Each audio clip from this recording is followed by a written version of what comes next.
ये कहानी है दो बच्चों की जो एक गांव में रहते थे। उनमें से एक 6 साल का था और एक 10 साल का। दोनों बहुत अच्छे दोस्त थे, बिल्कुल शोले के जय और वीरू जैसे। दोनों हमेशा साथ साथ रहते, साथ साथ खेलते, साथ साथ खाते पीते, साथ साथ नहाते धोते। नहीं धोते नहीं, ये थोड़ा ज्यादा हो गया। तो एक दिन वो दोनों गांव से थोड़ा दूर निकल गए और खेलते खेलते उनमें से जो बड़ा बच्चा था 10 साल वाला, वो एक कुएं में गिर गया और जोर जोर से चीखने चिल्लाने लग गया क्योंकि उसको तैरना नहीं आता था। अब जो दूसरा बच्चा था छोटा सा 6 साल का, उसने अपने आसपास में देखा और उसको कोई नजर नहीं आया, उसको कोई नहीं दिखा जिसको कि वो बुला सके हेल्प के लिए। और फिर उसकी नजर पड़ी एक बाल्टी पे जिसपे एक रस्सी बंधी हुई थी। उसने एक सेकंड भी वेस्ट नहीं किया, उस बाल्टी को उठा करके कुएं में फेंक दिया और अपने दोस्त को बोला कि पकड़ ले इसको। उसके दोस्त ने पकड़ा और वो अपनी पूरी ताकत लगा करके पागलों की तरह उसको खींचने लगा। खींचता रहा, अपनी पूरी जान लगा दी उसने। छोटे से बच्चे ने, 6 साल के और 10 साल के बच्चे ने उस बाल्टी को पकड़ा हुआ था। खींचता रहा और तब तक नहीं रुका जब तक उसने अपने दोस्त को बचा नहीं लिया, जब तक वो बाहर नहीं आ गया। अब यहां तक तो ठीक था, यहां तक तो ये कहानी समझ आती है। लेकिन हुआ क्या कि जैसे ही ये दो बच्चे जब दोनों एक हो गए, जब बाहर आए और आकर के गले मिल रहे, रो रहे और खुश हो रहे, एक तरफ से उनको डर भी लग रहा था। डर था कि अब गांव जाएंगे तो बहुत पिटाई होगी जब उनको बताएंगे कि ऐसे हम कुएं में गिर गए और ये सब चीजें हुई। लेकिन मजे की बात, ऐसा कुछ भी नहीं हुआ। वो जब गांव गए और जा करके उन्होंने अपने घर वालों को बताया, बाकी गांव वालों को बताया, तो किसी ने विश्वास नहीं किया, पूरे गांव वालों ने। और वो अपनी जगह बिल्कुल ठीक थे क्योंकि उस बच्चे में इतनी ताकत भी नहीं थी कि वो एक बाल्टी पानी से भरी हुई वो उठा सके। तो इतने बड़े बच्चे को इतनी ऊपर खींचना तो बहुत दूर की बात है। लेकिन एक आदमी था उस गांव में, उसने विश्वास कर लिया। उनको सब रहीम चाचा कहते थे, उस गांव के सबसे समझदार बुजुर्गों में से एक। और सबको लगा कि यार ये कभी झूठ नहीं बोलते, अगर ये कह रहे हैं तो जरूर कोई ना कोई बात होगी, कोई ना कोई वजह होगी जिस वजह से ऐसा कह रहे हैं। और फिर सारे गांव वाले इकट्ठे होकर के उनके पास में गए और जाकर के बोले कि देखो जी, हमें तो कुछ समझ आ नहीं रहा, आप ही बता दो कि ऐसा कैसे हो सकता है। तो उनको हंसी आ गई। वो बोले कि यार इसमें मैं क्या बताऊं, वो बच्चा बता तो रहा है उसने कैसे किया। बाल्टी को उठा करके कुएं में फेंका, उसके दोस्त ने बाल्टी को पकड़ा, उसने रस्सी को खींचा और अपने दोस्त को बचा लिया। तो आपको पता तो है उसने कैसे किया, बच्चा बता तो रहा है, इसमें मैं क्या बताऊं। तो सारे गांव वाले उनकी शक्ल देख रहे। फिर कुछ देर बाद वो बोले कि सवाल ये नहीं है कि वो छोटा सा बच्चा ये कैसे कर पाया, सवाल ये है कि वो ये क्यों कर पाया, कि उसके अंदर इतनी ताकत कहां से आई है। और बोले इसका सिर्फ एक जवाब है, सिर्फ एक, कि जिस वक्त उस बच्चे ने ये किया, उस टाइम पे उस जगह पर दूर दूर तक कोई नहीं था उस बच्चे को ये बताने वाला कि तू ये नहीं कर सकता।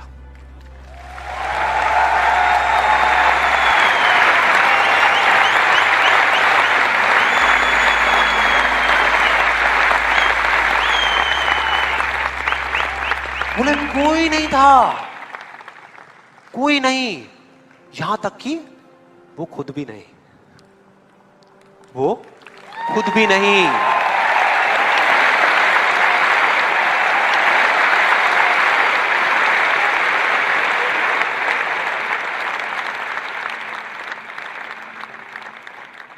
अब मैं आप लोगों से पूछता हूं कि अगर कुछ ऐसा हो जाए, अगर आपको भी उस बच्चे की तरह किसी की आवाज सुनाई ना दे, जो आवाजें आपको रोकती है, ना किसी और की ना अपनी, तो क्या होगा? मजा आ जाएगा, राइट। उस बच्चे की तरह आपको भी कोई नहीं रोक पाएगा। You'll be unstoppable, right? Yes और नो? यस और नो? यस और नो? थियोरेटिकली तो ये बात बहुत अच्छी लग रही है सुनने में, लेकिन अगर हम प्रैक्टिकली देखें तो सिर्फ यस बोलने से काम नहीं चलने वाला। ये आप सबको भी पता है और मुझे भी पता है। ये जो अनस्टॉपेबल बनने वाला काम है, उसके लिए क्या करना पड़ेगा? 2 दीवारें तोड़नी पड़ेगी। 2 दीवारें, पहली बनी है दूसरों की आवाज की, कि आपके ऊपर दूसरों की आवाजों का असर होना बंद हो जाए, और दूसरी आपकी खुद की आवाज। ये ज्यादा बड़ी दीवार है। तो अब देखते हैं कि इस पहली दीवार को कैसे तोड़ना है।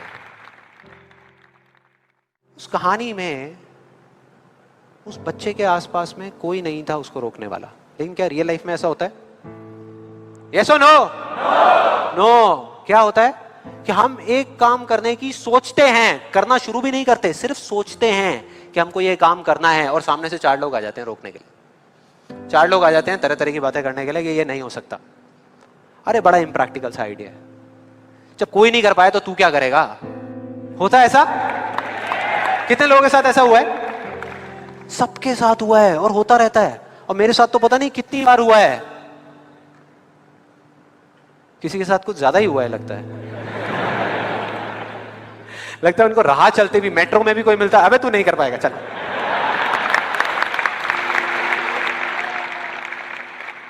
तो अब सवाल ये उठता है कि ऐसे में हम क्या करें? ऐसे में जो ऐसी बातें आपको बोल रहे हैं, ना तो आप उनका मुंह बंद कर सकते हो, ना अपने कान बंद कर सकते हो, क्योंकि वो लोग कोई राह चलते लोग नहीं होते, वो आपके अपने होते हैं।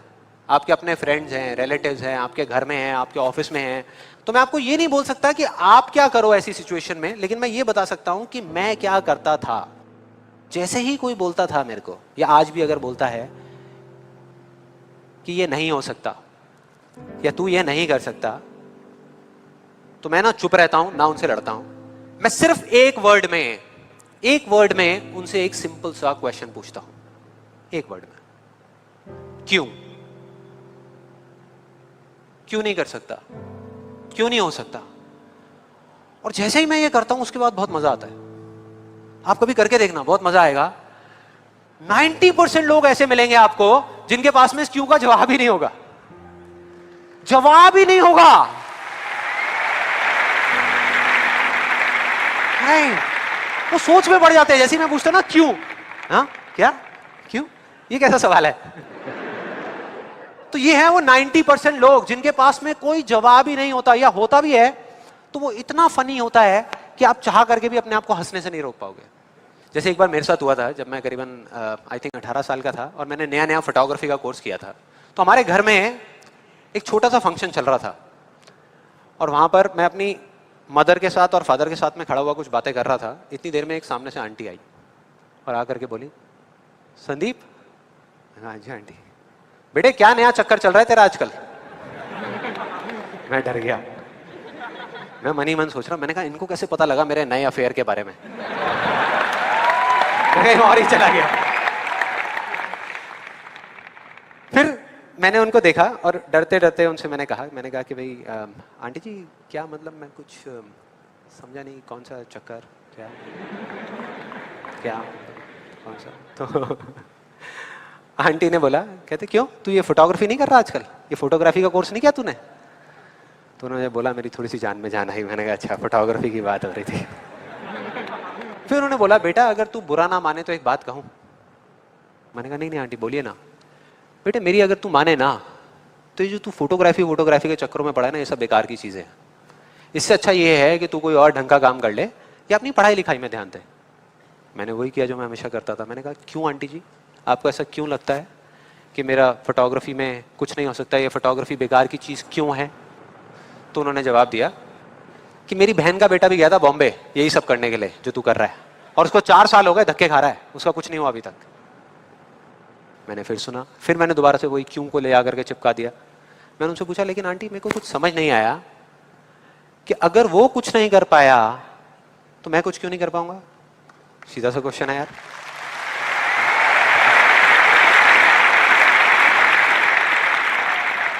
वो थोड़ी सी इरिटेट हो गई, लेकिन उसके बाद जो उन्होंने बोला, उस दिन मेरा कम से कम 10 किलो खून बढ़ गया होगा हंसते हंसते। उन्होंने गुस्से से मेरे से पूछा, कहते तेरे कितने % आए थे 12th में?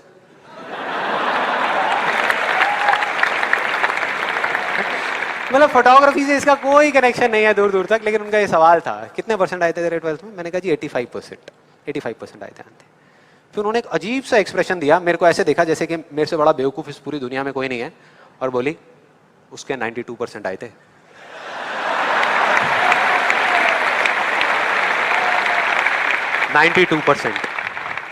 अब बोल। मैं कहा अब क्या बोलूं? अब बोलने को आपने छोड़ा क्या है? क्या कोई है जो ऐसी बातों को सीरियसली ले सकता है? नो, यस और नो? नो, ले ही नहीं सकते। अब बचे 10% लोग जिनके पास में जवाब होता है, एक जेन्युइन वजह होती है। मतलब वो आपको सिर्फ ये नहीं बोलते कि आप नहीं कर सकते, वो आपको बताते हैं कि वो ऐसा क्यों बोल रहे हैं। तो मुझे जब भी कोई ऐसा मिलता है तो मैं उनके पास में जाकर के शांति से बैठता हूं, उनकी सारी बात को समझता हूं, फिर अकेले में जाकर के उस प्रॉब्लम का सॉल्यूशन निकाल लेता हूं और अपने पूरे दिल से उस इंसान को थैंक्स करता हूं। क्योंकि इनडायरेक्टली ऐसे लोग हमको हेल्प करते हैं आगे बढ़ने में। लेकिन इसका मतलब ये नहीं है कि उन 10% लोगों की बातों को मैं ज्यादा सीरियसली लेता हूं, या अगर मेरे को उसका जवाब नहीं मिलता तो मैं रुक जाता हूं। क्योंकि जवाब नहीं है इसका मतलब ये नहीं कि हम चलना बंद करते हैं। फॉर एग्जाम्पल, अगर हम अपने घर से ये सोच करके निकले हैं कि जब सारी लाइट्स ग्रीन हो जाएंगी तब मैं अपने घर से निकलूंगा, तो निकल पाएंगे कभी? कोई भी ऐसा कुछ आपको बोलता है आकर के कि आप ये नहीं कर सकते, तो समझ लेना कि वो बोल तो आपको रहा है, लेकिन उसका इशारा आपकी तरफ नहीं है। वो बस इतना सा कहना चाहता है, क्योंकि मैं इस काम को नहीं कर सकता।